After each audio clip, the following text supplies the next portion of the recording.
Oh dear, we've got. So I can see straight away we have a technical problem. Scott will be back with us in just a moment.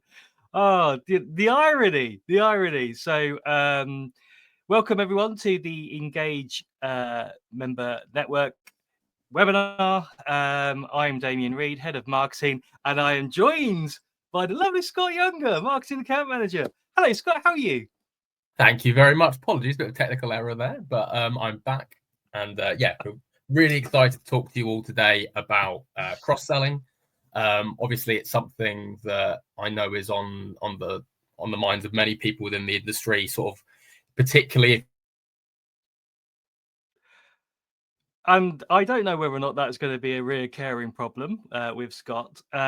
So what we'll be doing is today, as he said, we'll be talking about cross-selling. We do have a special guest speaker, Paul Richmond from Grow Group. Now, full transparency, Paul can't make it today, but not to worry. We have gone ahead and recorded Paul earlier on this week. So in the guise of Blue Peter, here's one we made earlier. Hello, everyone. Really pleased to be here. Really looking forward to the next half an hour on cross-selling in a modern law firm. It's the kind of topic that I think all firms are really keen on driving within the business, because it's so incredibly important. There's a lot to cover and we haven't got much time, so let's dive in. So cross-selling in the modern law firm.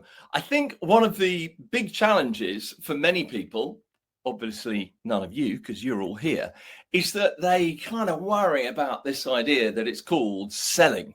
And a lot of people don't like that. So I sometimes say, look, let's not call it cross-selling. Let's just say it's solving client problems. And solving client problems takes a whole variety of different approaches, because you can look at your corporate clients and you can think about their business and everything related to that. And what we're going to be doing in the next half hour is really give you some ideas about what you can do if you're in private clients or corporate, whatever. But alongside knowing the kind of questions that you can ask, you also want to have a process to follow, because when you follow the process, you get a bit more clarity about what this is all about. So let's have a look at the agenda. We'll have a look, first of all, at why this is so important in any firm, and also think about what we mean by cross-selling, because obviously a lot of people are reluctant to think they are salespeople when they're professionals. After all, I've trained all my life. You know, I am a lawyer. I'm not a salesperson, because that does sound in some way a little bit grubby. So we need to effectively change that mindset so that we can look at it in a different way. How do we create a cross-selling or a solving problems culture? Because once you start to encourage everybody in the firm to be doing this, you really got to reinforce it culturally so that everyone feels that you're all on one team, they're all supported, and everyone's going in the same direction. There's also some confusion sometimes around upselling or cross-selling. You know, what's the difference? So we're going to cover that. And we're going to think about when you can do it and how you can do it. And finally, there's a little bit on future trends, because of course it'd be bonkers not to talk about AI when you're discussing pretty much anything these days. So why is this so important in most law firms? Well, people tend to acquire a specific set of skills as they progress through their firm. And as you go through, really your expertise becomes more defined in a more and more narrow field. So you specialize. And of course, after a few years, you find yourself probably, I'll say potentially, but I think most people do, find themselves in a little bit of a silo. Now, on the one hand, you are the brilliant genius that has that expertise. But on the other hand, it means that you may not connect with others within the firm as much as perhaps you once did. And because you're so focused on your area of expertise, you're not really thinking about the broader aspects of what's going on in your clients' lives. Whether they're private client or commercial client, you're really looking at the matter in hand, because that's really key. Now, this is often reinforced by particular reward structures in a firm, and they kind of promulgate this behavior. And so everyone goes, well, it's in my interest to actually focus on what I do. And I don't really want to let go of my client to anybody else in case they mess it up. So we've got to really break this cycle. And what do we mean by cross-selling? Well, here's what it's not. What it's not is somebody calling the client and saying, hey, I know I normally deal with your employment work, but have you thought about your wills? Have you thought about any property transactions? Which other lawyers do you use? It's nothing to do with that. But somehow we have this perception when people mention sales. So what do we actually mean by helping clients? Well, the way I look at it is to say, you're really trying to be curious. If you are curious when you are working with a client on a particular matter day to day, then it really means that you are interested in that client, and you're more likely to wonder what's going on in the rest of their lives. How are they managing all the other problems that people have? Whether they're individuals or whether they're corporate entities, there is a multitude of challenges in today's society. And you know what? You are very well placed in your firm to help them solve those problems. So why be curious? Well, curiosity reduces decision-making errors. There's been a lot of research, and the more curious you are, the more questions you ask, the less confirmation bias there is, if you ask the right questions. It will also increase innovation. And for somebody who's working at a law firm, this really means it will enable you to provide innovative solutions to your clients. It also means you're going to uncover the challenges that they're struggling with. I've come across so many lawyers who work with their clients, and the client then turns around and says, perhaps at the end of a matter, yeah, well, actually, while we're about it, I've had some terrible trouble with XYZ, and I've tried 3 firms to resolve it, and we're really struggling. And the lawyer's sitting there thinking, crikey, we do this. He's never mentioned it, but of course, I've never asked. So it's really important that we ask enough questions to understand what's going on in their world. Great questions. Being curious is going to reduce conflict, because then, in terms of scope creep, the client's going to be crystal clear about what they're getting for the fee that you've quoted. And you are going to be crystal clear in terms of what the client really needs. And of course, what the client needs may not be what the client asks for, what they want. At the end of the day, if you get this right, it means that everything is transparent. The client's going to tell you the problems. You can then think, we may be able to help you with that. And if you can't, you may be able to say, well, actually, I know somebody that could help you with this. And that in turn leads to revenue. But the way to think about it is the primary focus of asking these questions is to help solve client problems. So what do we actually mean by helping clients? How are we doing this? Well, the key is really finding out what's going on in the rest of their lives. So if you are working in private clients, it means spending 5 minutes just uncovering, how's work at the moment? What do you do? Tell me a little bit more about that. Now, one of the challenges, of course, is you're thinking, well, hang on a minute. I'm on the clock. Time's money, 6-minute increments. I can't go talking about work when I'm actually trying to do their will or a power of attorney. I would say you can. And I would say the firm and you need to have a little agreement about how much time can we spend investing in our clients to discover what else might be a challenge, because it does take time to build strong relationships. If you decide you're not going to do that, I think you will find yourself a very transactional lawyer, and you will always answer the phone. You'll be fantastically responsive, but you're not being proactive.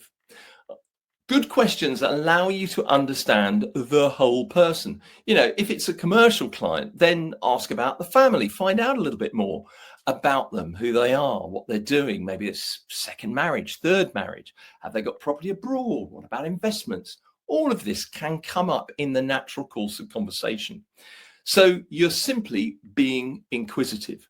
And in response, you might want to tell some stories about you personally or clients that you work with, obviously not by name, but it then gives them a feeling that, you help people more than just the matter at hand. So it's this kind of helping them understand you don't work in that silo.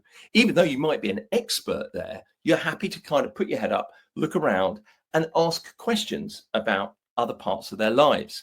Now, one of the main reasons that people don't do this is because they say, well, I'm a commercial lawyer. I can't ask about family matters. I wouldn't know where to begin, which is just somebody lying to themselves. Of course, you can ask the questions. You may not know the answers. It's not your field of expertise, but you can show an interest. And that's enough for a client to go, well, I'll tell you, I've actually got some problems here. Do you know anyone that can help me? And there you have a referral to somebody else within the firm. We ran a conference a little while ago, and it was really interesting because they chose to get some clients along. And the idea was there'd be a bit of a client showcase. The partner would show off the client would explain how fantastic the firm was. And when they did a bit of a Q&A, the clients, they said to the client, what did you think of today? And the client said on the stage, I found it fascinating because do you know what? I never knew how many services you provided. At which point, the very proud client who basically introduced them started to look a little bit sheepish. And they said, the thing is, I've not discovered about these services that you provide. And to be honest, it would have been really helpful. So you know me, you know my business, and I trust you because of the work we do. So tell me about everything. Ask me questions about all my life, and I can make a decision as to whether I need to use your services. That would be fantastic. So really, it puts you in this position of being the firm's ambassador. And I think there's a bit of a mental leap, if you like, because you're moving from being a specialist in your area in this little silo to actually moving towards being an ambassador for the firm. Now, the firm is there to provide solutions no matter what is going on in the client's lives. So you're really there looking at absolutely everything. You've got the private client work, the employment, conveyancing, comprop, litigation, everything, family. And you're almost like a gatekeeper in a way to say, well, while we're talking about this matter, a particularly nasty little bit of contract law, you're also finding out a little bit more about them personally, because if they've also got challenges elsewhere, you could be just the person to help them find a solution. So what about cross-selling and upselling? Because people sometimes get these a little bit confused, and it's important that we are very clear about the difference. So when we first meet a client, the key question to ask is, okay, what's the client's issue? Let's find out. What service do they want? Your job, give them what they want. However, you have to be careful, and I would say great questioning will isolate, is what they want actually what they need?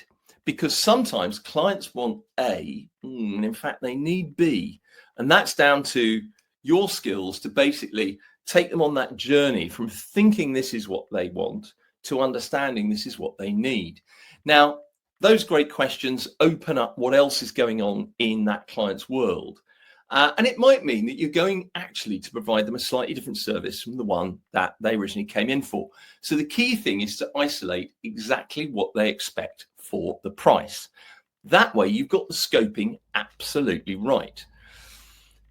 Now, upselling is done particularly well in certain industries. So if you look at this is your typical kind of hand car wash by the side of the road. And you have crystal clarity about what you will get for the money that you're going to pay.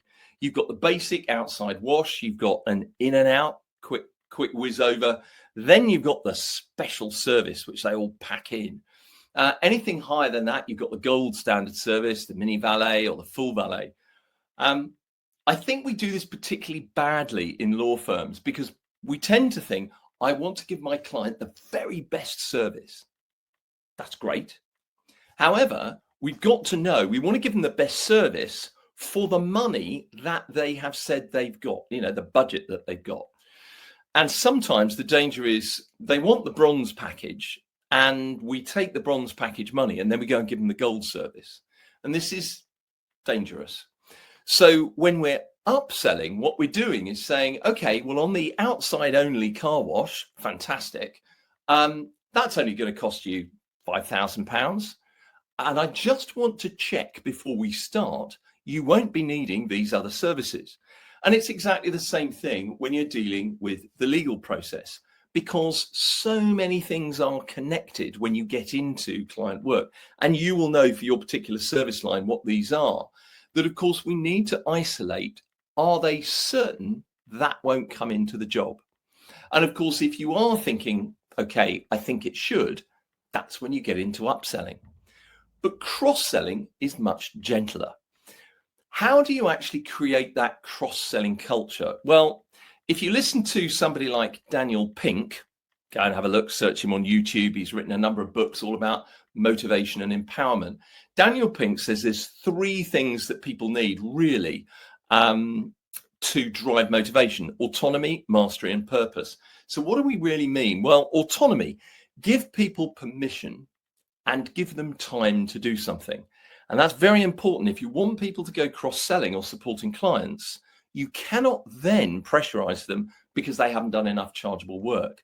Mastery means giving them the skills, pretty straightforward. It's just ask great questions. You can help them with that. And purpose, and that is why are we doing it? And in this case, it's so that the client has the best result, the least risk, the most straightforward life. And of course, we then create a performance culture, and performance in law firms is often blurry. People are busy, effort is high, but effort doesn't mean performance. Effort's about input. Performance is about outputs. Focused effort really drives performance. And recently we were working with one firm, and he's the CEO of a Dutch firm. He's actually not a lawyer. And he wanted to take a fresh look at performance and identified the key areas where the firm needed to perform. And he had a little dashboard like this. And as you can see, area 1, people, leadership, management; 2, commerciality; 3 was innovation; 4 was client relationships; 5 was marketing, networking, and BD. And he said some of these, the first couple, you've got a lot of chargeable time, but the others were non-chargeable. He said non-chargeable time is very negative for most law firms. So he renamed it investment time. And he said, I'm much more interested in the non-chargeable investment time because it builds a more successful firm for the long term. So he spent time looking at more rounded performance measures, and those measures drive behavior. So if you want to create more cross-selling or helping clients, start measuring what you are doing in that regard. And that's not about the fees you've earned from cross-selling. It is about the activities people undertake to open up the opportunity. It's about having the broader conversations. So, the key question for you to think about is, what are your key performance measures currently, and what could be used to drive more effective performance for client relationships or client problem solving, supporting your clients, and indeed innovation. So there's a whole raft of these, and we'll send you the slides through later on. I think one of the classic challenges for any firm is that very often the relationships sit really with the partners. So you've got partners, you've got people on the other side, if it's a corporate client.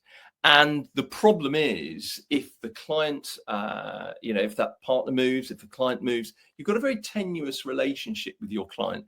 What we need to do is really build in layers of relationship throughout the firm. And that way, you've got this multi-dimensional connection between yourself and the firm. Clearly, when you're in private client, it absolutely is down to you. One of the tools that we use with various clients is, I'll show you this. It's around relationship mapping. And it helps you to think in three areas. Think about your existing relationships. How well do you know people? Which relationships do you need to build? And are there any relationship exposures?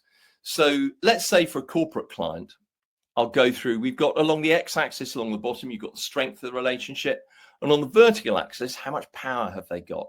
And you can put in all the individuals on the board. You've got the accountants, the HRD people, the tech folk, the marketing folk. They all have a different level of power when it comes to what the firm does. And you will have a difference in strength of relationship. And you can number those relationships and work as a team and think, how do we grow these relationships? How do we grow relationships when we've actually got nothing there at the moment because these people are new? And in this case, what is it? Paul Graham, marketing and digital. Currently, we've got a 3 out of 10 score on relationships, and they're becoming more powerful because they're looking to that individual to drive the business.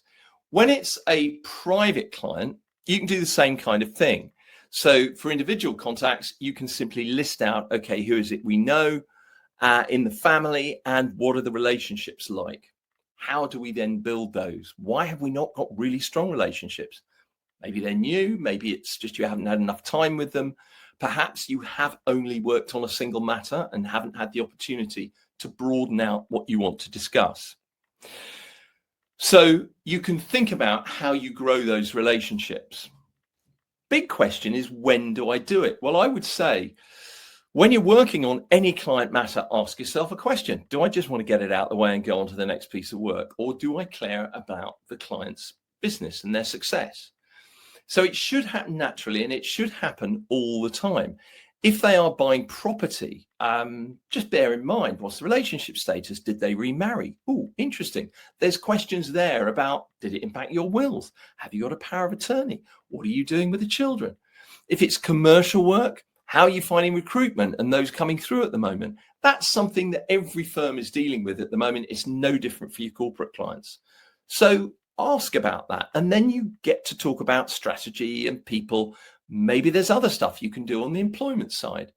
New work with XYZ is great. Well done. What about contract law? So there's 101 things that you will get when you talk to people in an organization.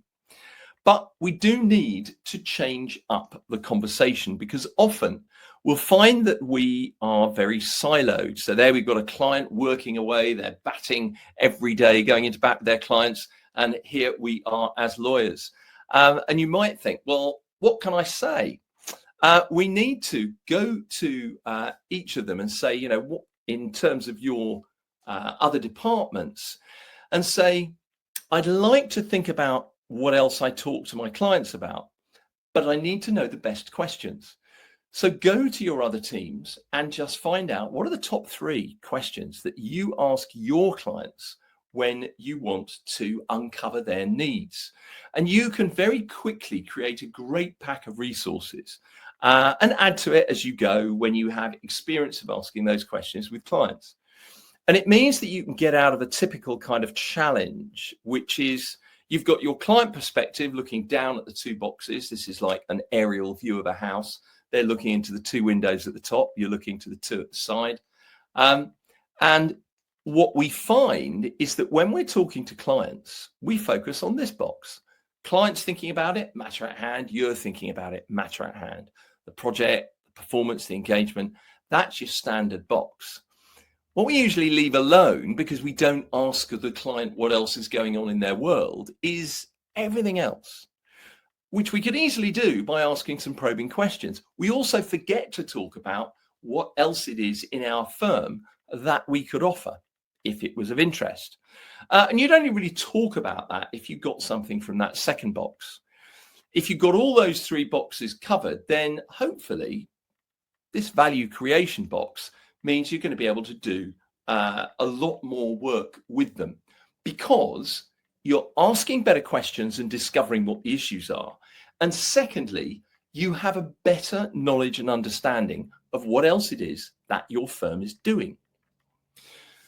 So it would be crazy, a few minutes left, to leave you without having talked about the future trends. So what about AI? Everyone's talking about this. I think ChatGPT 5 is coming out shortly. So we need to think, how can we use AI to best effect? Now, I don't know how much you are using it at the moment. I was speaking to an expert the other day and he said, whatever you do, don't wait. Somebody said, a partner said, I really want to understand AI before I really support it and unleash it on the firm and let everyone play. And his response was, trying to understand AI is like trying to understand electricity and everything it can do on the planet.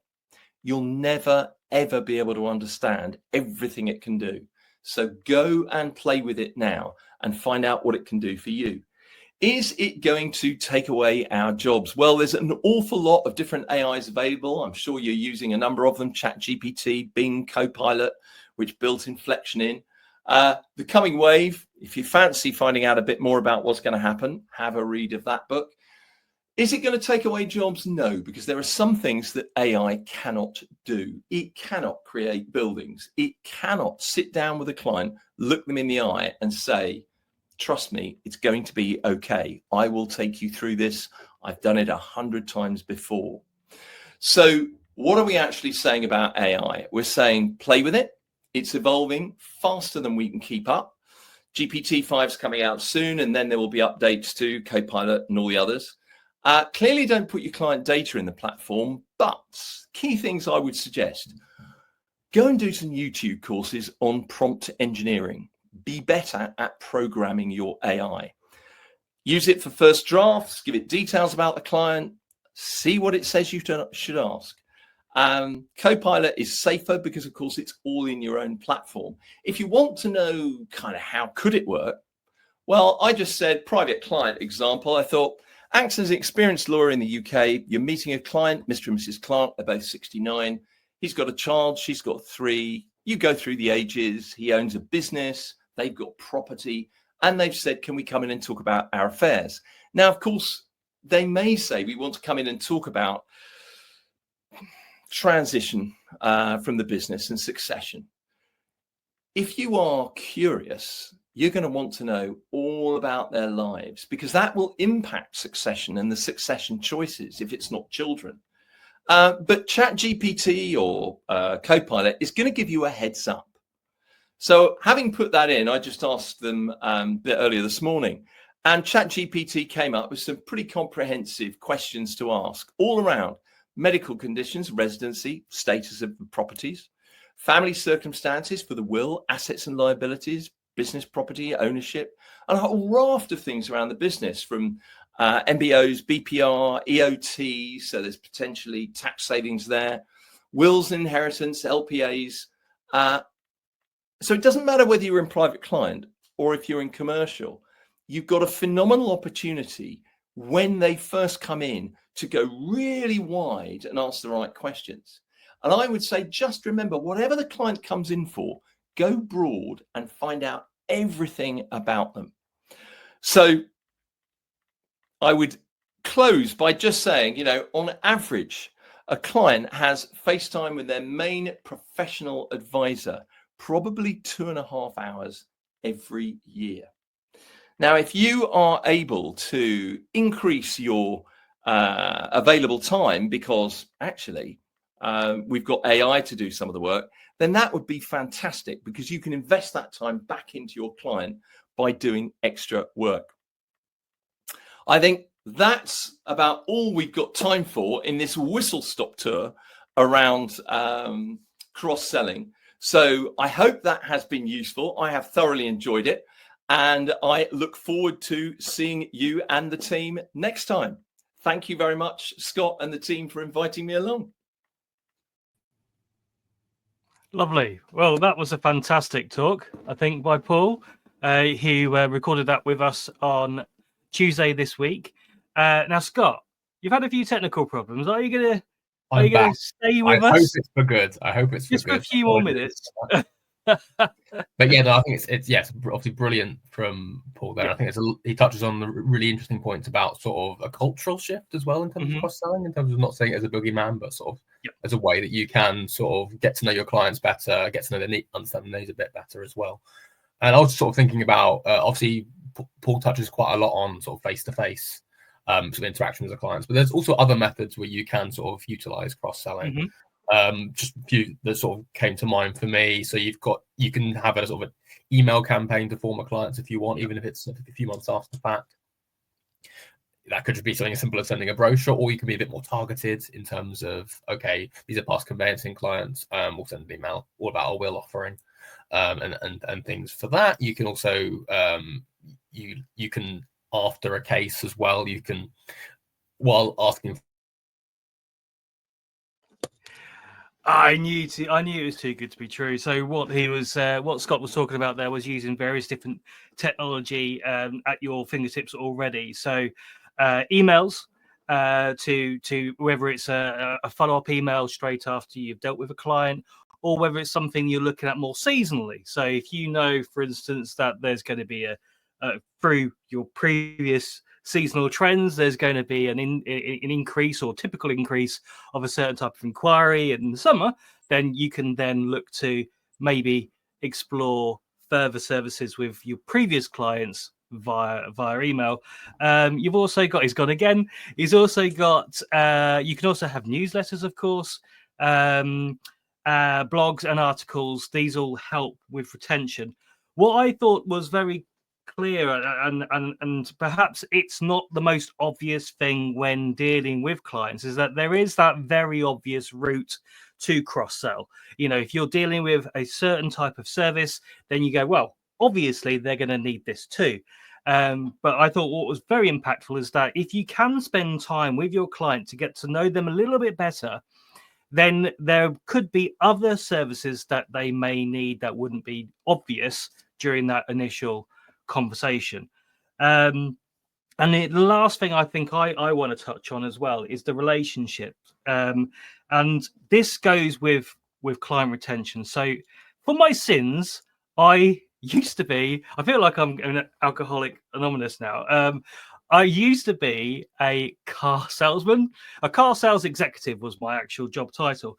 But our franchise manager had a policy that wasn't obvious and clear to me at the time and why he did it. But essentially what he did, if you as a salesperson sold a car, at the point of sale, the franchise manager would come over and introduce himself and you know, just say who he is and get to, and you know, just spend a couple of minutes to get to know that customer. You would then be asked to go and take the customer to the sales manager to introduce them, and you'd introduce them to the service manager, you introduce them to the service assistant, you'd even take them through to the parts department as well. And that all of that was just building that relationship. These are recognizable people, these are recognizable names. Whilst, you know, a franchise manager isn't going to remember absolutely, you know, the names of everybody, they're going to know that person bought a car from, you know, at that time.